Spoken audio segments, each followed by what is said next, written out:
Hi everyone, we finished off last lesson. We were talking about projectile motion and how we can break it up into the vertical and horizontal components of the velocity. And we were talking about the fact that vertically we're always accelerating downwards at 9.8 meters per second squared. Horizontally it's constant velocity because there's no acceleration and no force to cause that acceleration horizontally. And we talked about the fact too, if we wanted to find the total velocity at any point, we needed to consider using, what's it called again? Pythagoras, there it is.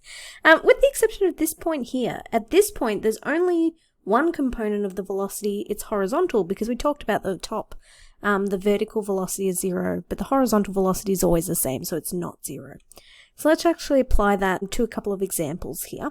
And as we've talked about in the past, whenever we're looking at a projectile motion problem, we're examining the problem from 2 points. So we talked about having an initial point and a final point, and we often move that final point depending on what information we wanted to garner from the question.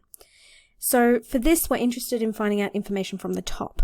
Now, the big thing with this question is people often forget that this 24 meters per second is at an angle, and we must break it up into a horizontal component and a vertical component. This side of the triangle being opposite, that's going to be that hypotenuse, which is the 24 meters per second squared, times sine of the angle. I don't even bother to type this into my calculator yet. I just leave that as 24 sine 55, and I recommend you do too. You don't need to worry about rounding off stuff. This side, being the adjacent side, is going to be 24 cos 55. I often don't bother writing in the degrees because we don't use radians in VCE Physics. So it looks like we're interested in finding what the horizontal velocity is and what the vertical velocity is. To be able to find vertical velocity, we need some vertical information here. And as I said, the initial point is down here, the final point is at the top of the motion. Actually, we don't even need to do any calculations here.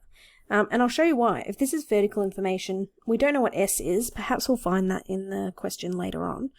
We know U. U is not 24. U is, now before I can even put that in the table, we need our sign convention. There we go. So now we can say that U is positive 24 sine 55. V vertically is 0 at the top here. If you are comfortable not putting units in here of meters per second, you can, but please make sure all of your units are in meters, seconds, meters per second, etc. Negative 9.8 meters per second squared, and the time we do not know, but we could calculate that. So as always, we've got 3 pieces of information. We could use that to find S or T. Now, just to fill it in on this image here, the horizontal velocity, well, that's not changing. That's going to remain 24 cos 55, and that vertical is going to be 0. I'm going to put meters per second here because I can't hold myself. Vertically, Vy equals 0, or you could have written V vertical. Horizontally, well, let's actually put a reason. At top of motion. Horizontally, Vx equals 24 cos 55. Let's actually go ahead and calculate what that is. So let's say 14 to 2 sig figs. Because no excel means constant horizontal velocity. I think I just wanted to really hammer home those several things there. We must break up velocities that have an angle there. We must break it up into a horizontal and a vertical component. I sometimes draw a triangle literally in my question like this, maybe slightly better, and calculate that right at the start before I get into the question, because our brains are sometimes just going to latch onto that 24 and try and substitute it into an equation. We also talked about the fact at the top of the motion here, the vertical velocity is 0, and the horizontal velocity at the top of the motion is that 24 cos 55, that 14 meters per second, and it doesn't change.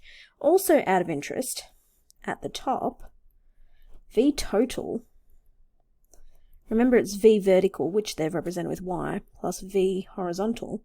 Well, V vertical is 0 here, it's just V horizontal here, but that's at the top only. Any other situation, you need to use Pythagoras' theorem and do horizontal velocity squared plus the vertical velocity squared, take the square root of that to find the total. Okay, just to talk about these symmetrical situations. There are some shortcut formulae that you can use for situations like this when the projectile starts and ends at the same height. And I'll show them to you in class at some point. My recommendation is that you don't use them. Most of the exam questions that I've seen related to projectile motion in the last few years are not symmetrical situations. Students apply those equations in inappropriate and incorrect ways frequently. So for this question here, we're going to take this to be our initial point, and this is going to be our final point. Let's set up that sign convention so we can get values going straight away. And I guess I want to find any unknown values at this location here. So remember, we've got to break that up into the vertical and horizontal components. This is the opposite side.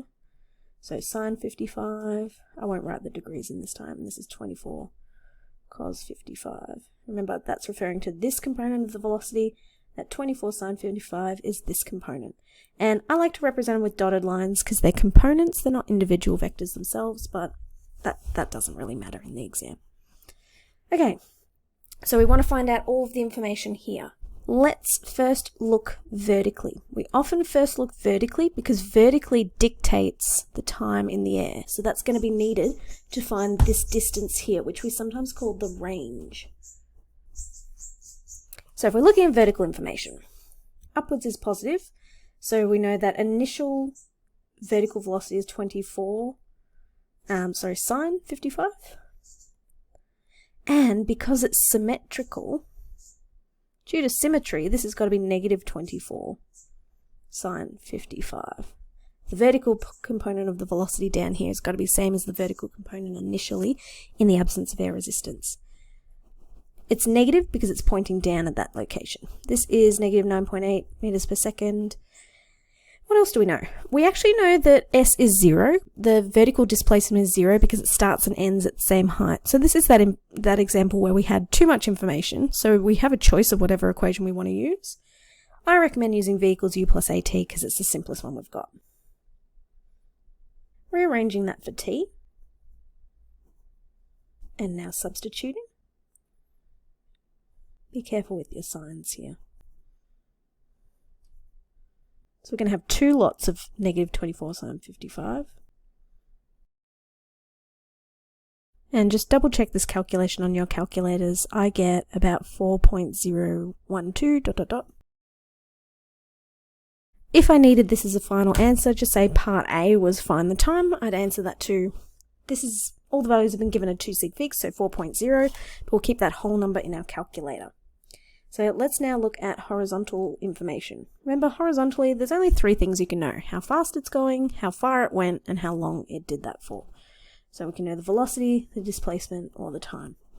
The time is what links together, I'm drawing a chain here, from the vertical information to the horizontal information. Time is that link. So that time was at 4.012 ... seconds. Displacement we're interested in finding, and we conveniently already know that horizontal velocity is that 24 cos 55. So remember, velocity equals displacement over time, so the displacement is the velocity times the time.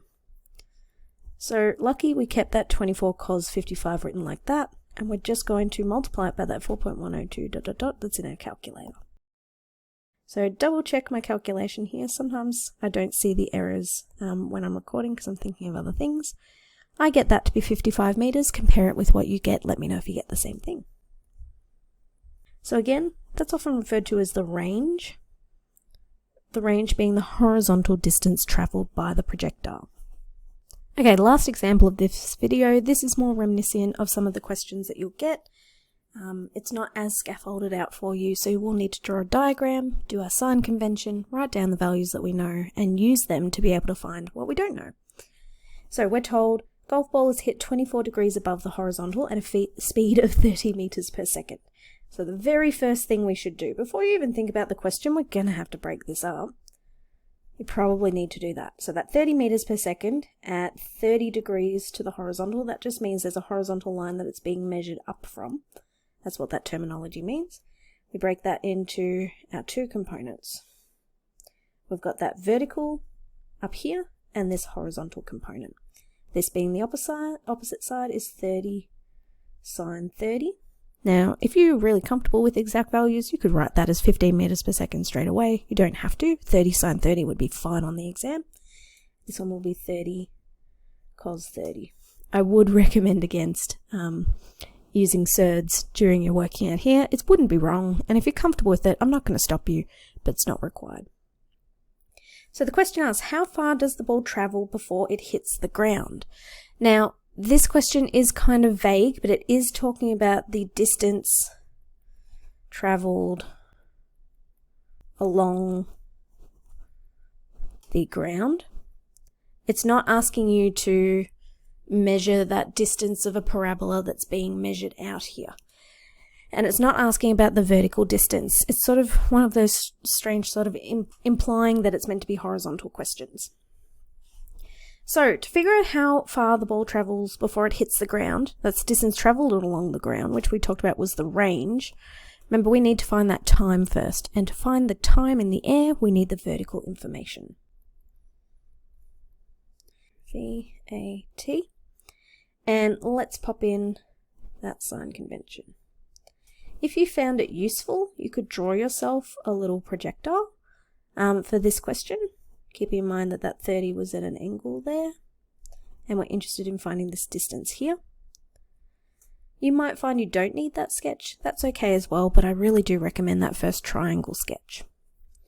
So vertically, this is very similar to the last question we did.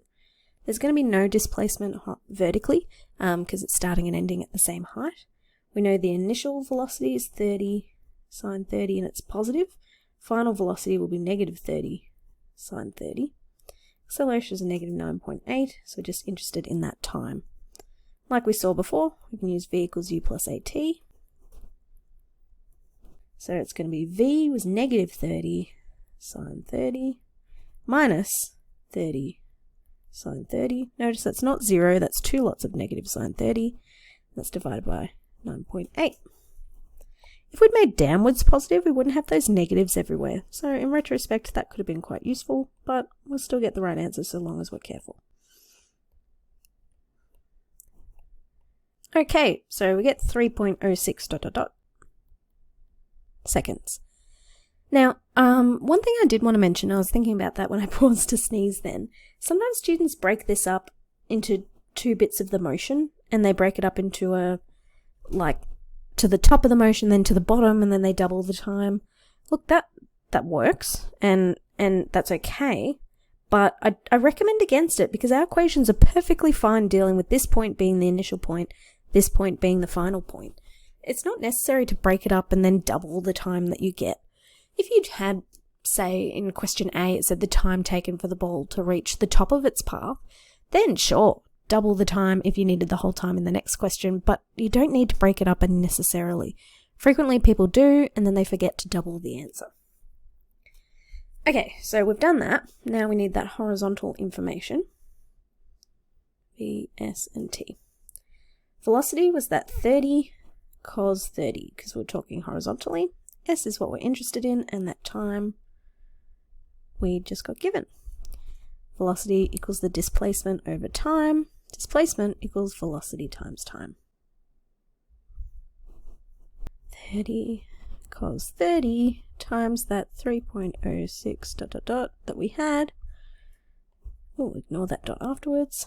So times 30 cos 30. Okay, I get 80 to 2 sig figs. I encourage you to get out your calculator, calculate that, and check that you've gotten the same answer as me. If not, please let me know. I'm going to break this up into a second video, so there's going to be some past exam questions in the next one. See you then.